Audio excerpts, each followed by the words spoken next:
Hello everyone, welcome back. So today's episode is just kind of an afterthought, which, I mean, it really should have been a before thought, but here it is anyway. So as you may have guessed by the title, we're going to be talking about the things that you actually physically need in order to melt metal. So first thing I want to cover is the crucible. So you need something for the metal to go in originally, something to contain the metal. And for that, you have something called a crucible. So, the one that I prefer, just out of personal preference, would be a graphite crucible. Carbon has a very high sublimation point, and so the likelihood is you're probably not going to achieve those temperatures inside the crucible. And if you do, I think you have much larger things to worry about. But there are alternatives. In fact, there are much more common alternatives. For instance, a clay graphite crucible. And that's usually made of graphite, silicon carbide, and a few other things like aluminum oxide and silicon oxide. So those are a couple of the more common ones. There are also some less common ones out there, like stainless steel crucibles. I mean, I'm sure, they're pretty easy to find, but generally speaking, I don't see a lot of people using those. There are also tungsten and molybdenum crucibles, although those are less common. Among jewelry enthusiasts and such, and people who do small-scale melts, you got those small little, ceramic crucibles. Not entirely sure what they're made of, but those will also work if you're going for a small-scale melt. The second thing I'm going to cover is the heat source. You need something to provide the heat needed to melt your metal. Otherwise, you're not going to be melting very much metal.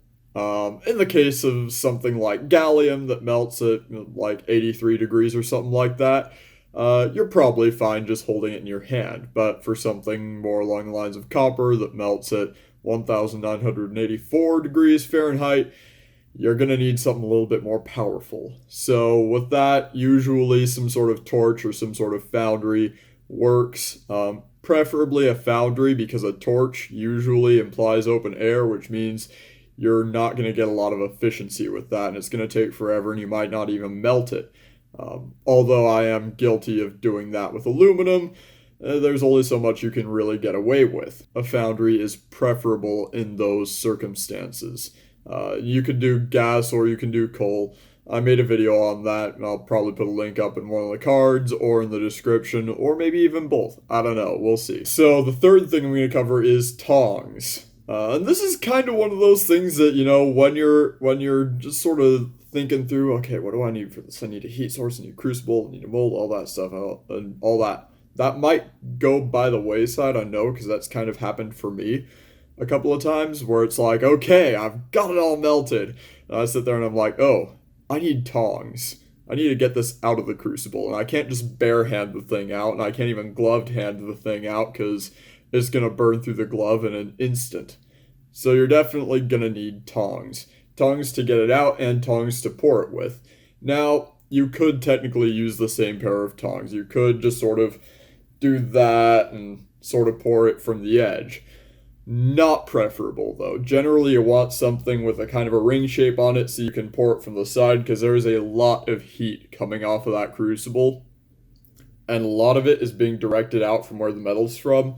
So if you're pouring it like this with the crucible right here, that heat's probably going to want to travel straight out. So you're going to want to have some sort of distance between you and that crucible. Otherwise, you're going to get burned. Now, mind you, this is from steam and not actually from a crucible incident. But still, the point remains. It's going to be about that similar area that's going to get burned. And you want to avoid that. Trust me. It's been like a month since this happened. So be careful, people. Another thing that I didn't write in my thing here, in my notes, is a slag spoon. You're going to want one of those because you want to get the slag off. I mean, that's less necessary, but it is definitely useful.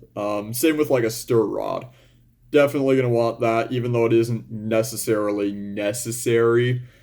It's still useful, so definitely consider getting one of those. I mean, you can just use a piece of rebar for that. And I mean, I made a slag spoon out of an especially long bolt. So whatever works, as long as it works, and as long as it's not dangerous, you'll be fine. So Another really important thing, I would argue a very necessary thing, as I found out in my Iron Age video, link in the card or in the description or both, you're going to want something to cast it into. Now, with the iron melt, I was completely prepared. Unfortunately, the iron never made it out. So, that was a bit of an issue. And yeah, that's what's going to happen, is all your metal's just going to stay in the crucible, it's going to melt in, it's going to solidify, and that's just not a very good day, especially if it takes a really high temperature to melt that metal. So definitely get yourself some sort of casting mold. Yeah, I have a whole video on that too, so I'll probably link that somewhere as well. Last thing I'm going to cover here is safety measures. Now, I'm notoriously bad at this, so don't follow my example here. Actually use your safety equipment. I have an apron that I will occasionally use. Eye protection. Goggles are better than nothing. But preferably you're going to want some sort of face shield. I used to have one of those. It got super dirty and it actually became unsafe to use because I couldn't see out of it. Generally you want to see what you're doing, so get yourself a nice clean face shield, and if it starts getting dirty, clean it. And if you can't clean it, get rid of it, get a new one. And I'm thinking about just doing that for myself pretty soon, so I'll keep you tuned. I already know a few of my casting videos that are going to be coming out soon are going to be, without that face mask because, well, it didn't occur to me at the time, but it is something you should do. Please don't throw caution to the wind. Fire prevention. Usually some sort of hose, fire extinguisher, something like that.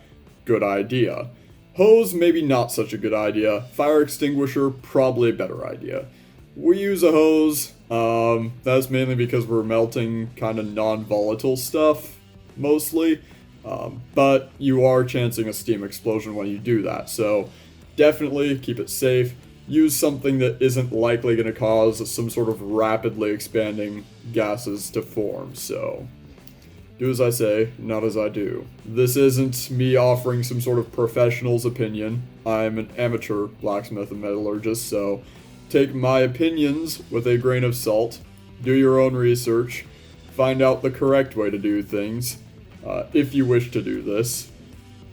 Exercise caution, all that good stuff. I feel it's obligatory whenever we're talking about molten metals and dangerous stuff that can do great harm. So, yeah. Do that. Anyway, with that, I hope you guys enjoyed the video. If you did, like, subscribe, comment. There's more where this came from. If you have any ideas for future videos, please do leave that in the comments section. I do look forward to reviewing those and seeing what I can do. I already have a few ideas in pipeline, so definitely could use a few more. So with that, thank you guys for joining me. I hope you guys enjoyed the video, and I hope you all have a wonderful day.